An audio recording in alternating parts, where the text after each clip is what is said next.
Hey, what's going on, everyone? This is Steve Larson, and you're listening to Secret MLM Hacks Radio. Oh, yeah. So here's the real mystery. How do real MLMers like us, who didn't cheat and only bug family members and friends, who want to grow a profitable home business, how do we recruit A players into our downlines and create extra incomes, yet still have plenty of time for the rest of our lives? That's the blaring question, and this podcast will give you the answer. My name is Steve Larson, and welcome to Secret MLM Hacks Radio. Hey, what's going on, everyone? Hey, I'm super excited for today. You know, my dad was really into teaching me how to work, and I grew up in Littleton, Colorado, and I was the oldest, still am, oldest of 6 kids, and had a great childhood. You know, we played hard, we worked hard, and it was really important for my dad for us to know how to work, and I'm really grateful that he taught us that. You know, and he'd spend a lot of time doing. I mean, we would be out in the yard weeding on Saturdays for like 6 hours. No joke. And we whenever there's a big problem to solve, instead of giving us the answer, he'd be like, "Well, what do you think? What do you think?" And I really appreciated that he did that with us, because when it comes down to it, like the person who's willing to work, I mean, you're just gonna go so much further. And there was one day though, he took me to the side. And I was getting ready to go to college. I think so. I think that was about that time. Or I was in it or something like that.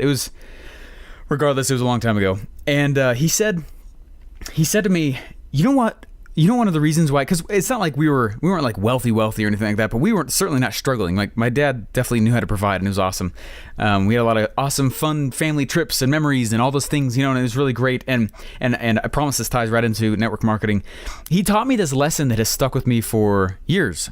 It's still to this day. And I believe it's one of the major reasons why, I really believe that it is one of the major reasons why I have been successful with the things that I do. And it all comes down to this concept that he told me. He was like, I was the age where I understood, oh my gosh, dad makes money. Oh my gosh, he probably makes around this much in order for us to have this lifestyle. You know what I mean? I was around the age when I started putting all those things together, and I was like, oh wow. And I can't remember how really, or when, or where, or just around that time in my life, the whole conversation came up of what your role in a company is. And he said to me, Stephen, there are 2 kinds of businesses. Or sorry, there's 2 kinds of employees in a company. He said the first kind of employee resides on the cost side of the business. Now, there's more security there, right? Meaning your job does not provide revenue for the company. There's more security, meaning you're part of the normal job functions. Let's say you're part of HR, or you're part of billing, right? Or you're part of some kind of management role. You're some kind of, meaning there's a lot of security in it, but you're not really directly, responsible for any revenue into the bottom line of the company. I was like, okay, sounds good. So that's the first kind. He's like, okay, so first kind, no revenue to the bottom line. You live on the cost side of the business. He said the second kind of person, though, is on the revenue side of the business. And the revenue side of the business is slightly more risk. However, vastly more income is available there. Salesmen. There's a reason salesmen get paid so much money, because it's not an easy job, number one. Number two, not many people want to do it. But, I mean, there's more risk. If they don't sell, they don't make their commission, they don't eat. But if you get someone who's good, you get someone who's actually awesome at it, they get paid a lot more money. Typically, salesmen, if they know how to make it rain, holy crap, they will get paid a lot more than the people whose jobs and their positions ride on the cost side of the business. And I was like, okay, Dad, yeah, that's cool, it's interesting and everything. And I didn't realize how much that would affect me, both in my own MLM and my own business, in my day job and all the things that I've been doing. You know what I mean? It has, I had no idea how much that would affect me. And he's right, though. I mean, every single job that I've ever had where I've been sitting on the cost side of the business, I mean, growing up, that's mostly where your teenage jobs are. You know what I mean? Those are like the 9 to 5 or even later and earlier construction style jobs that I had, the labor jobs, which I'm so grateful I had those. They were hard, but they were good, right? And I was on the cost side of the business. I was not adding to the bottom line. But if I was a door-to-door salesman like I was for a while, or I did telemarketing, one sale, would result far more money that I'd make doing those other kind of jobs, and I would try and get a couple of them a day. It's like, holy cow, way more earning potential comes to those people whose positions sit on the revenue side of business, right? And it's an area that is a little bit uncomfortable for people to think about. One of the problems that I've seen people run into before when it comes to their MLM is they treat their business as if they, even though they're the CEO technically, even though they're the little entrepreneur of their own little business and they should run it like their own business, like it's its own entity, their activities day to day sit on the cost side of the business.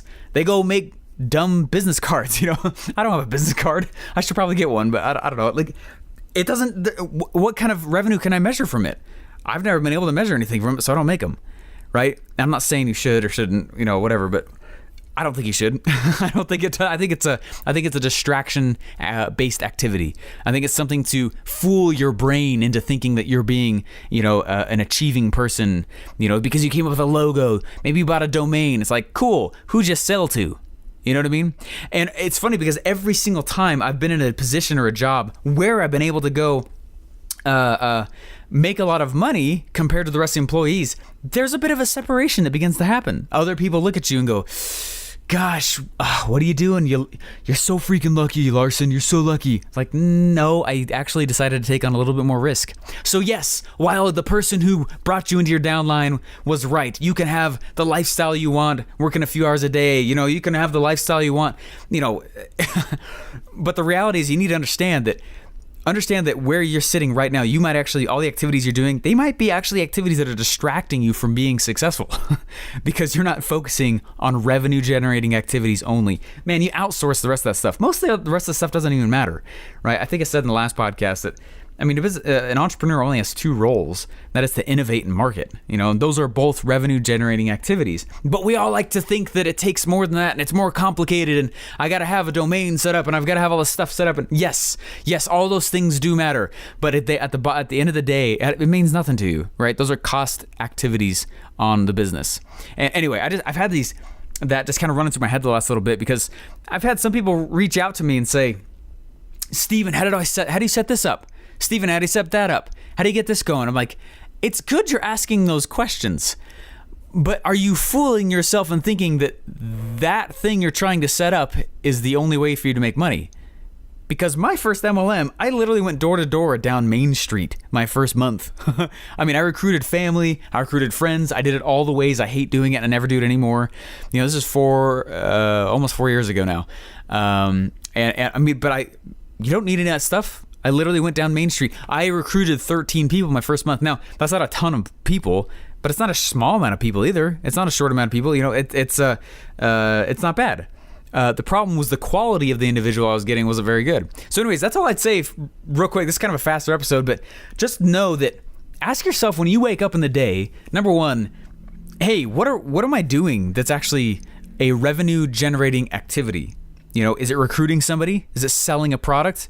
Outside of those two things, I don't really know what else you can be doing that's actually a revenue generating activity.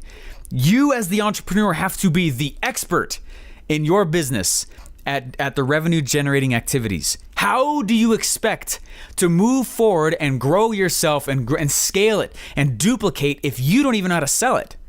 Right? So get good at selling. Get good at what it is, the act of selling your product. Where's the best place people are where you can go recruit them? Where the best place where people are who will buy your product? Where are those people? How do you expect to help your downline if you don't know those answers, right? And so I know these are kind of challenging questions to ask, and they're a bit nerve-wracking if you're brand new into MLM or any kind of business or activity or entrepreneurship or anything at all. But they're the most important ones to ask. Who the heck are you trying to sell to? Where is that person? You can't duplicate yourself. That's where all the hiccups and hang-ups happen when you don't know what the answers to those questions are.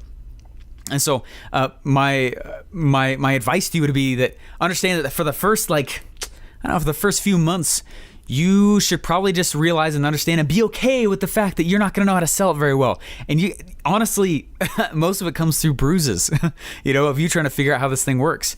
I remember when I was doing door-to-door sales for the first time, I actually wasn't very bad because I had been doing a lot of door-to-door prior to that in other areas, and it was a lot of fun, but man, I stumbled through like crazy. I was one of the most awkward kids on the doorstep. And it was so, oh my gosh, it was so awkward. It was so awkward. Before I went out to door and started doing door-to-door sales, I was like, you know what? I'm going to try and recruit a team prior to me getting out there. I'm going to do my very, very best to get out there and have people below me and grow my own little branch underneath this office. And, even though I've never done or sold door-to-door for this style before. And so what I did is I started trying to talk to some of my buddies, and I was like, dude, come sell door-to-door with me. And they're like, I don't know. And I was like, okay, let me ask some of the people in my classes. I was like, okay, let me go sell, hey, dude, come over here. And then I just start talking to random people. Okay, that didn't work. Pretty soon I was like, what if I treated this like an ad? All right, I know that the average direct response, I know that the average, like if I was to go put out 100 mail pieces, I would get an average of 1 to 2, maybe 3% response from those mail pieces. Like if I literally went to someone's mailbox and put something in there, I was like, okay, interesting.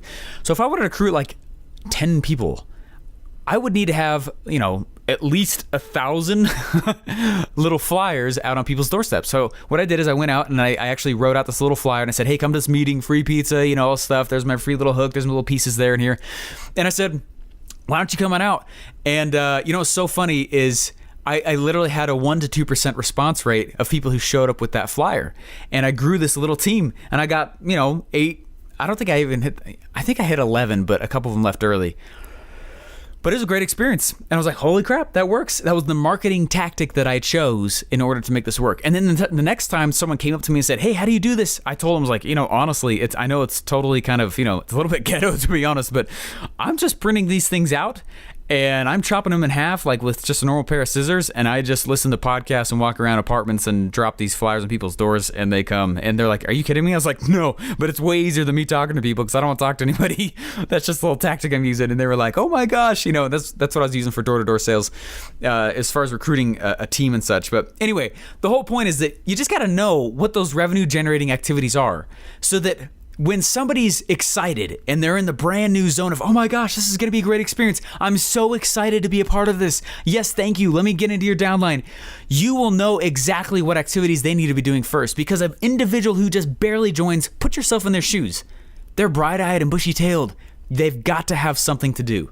There needs to be something to do. And they're going to want to feel action. They're going to want to feel that progress.